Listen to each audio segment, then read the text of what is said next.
আসসালামু আলাইকুম। আমি কিছু গিফট আনবক্সিং করব। দেখতে থাকুন, আপনাদের ভালো লাগবে। এটি ছিল একটি ডিনার সেট। তো ডিনার সেটটি দেখা শেষ করে আমরা চলে গেলাম আরেকটি গিফট আনবক্সিং করতে। এটা তো অনেক কিউট ছিল। আমাদের সবার এত বেশি পছন্দ হয়েছে এই গিফটটা, মানে দেখতেও সেরকম সুন্দর। যাই হোক, এখন আরেকটি চলে গেলাম। এটা ছিল একটি পানি গরম করার জগ। তো এটাও অনেক সুন্দর। এখন হচ্ছে একটি টিফিন ক্যারি, তারপর ছিল হচ্ছে কিছু কাপ পিস, দেখতে অনেক সুন্দর। আর ফ্রাই প্যান তো ছিল, অনেকগুলো ফ্রাই প্যান হয়েছে, ছোট বড় মাঝারি সব ধরনের ফ্রাই প্যানই ছিল এখানে। এটা ছিল সুপ বাটি সেট।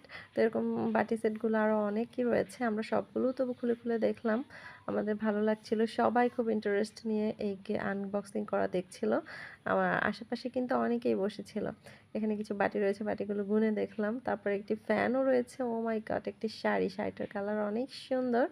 এবং তারপর ডিনার সেটটি ভালোভাবে খুলে আমরা দেখলাম। ফার্স্টে যেটা দিয়ে শুরু করেছিলাম ওইটাই।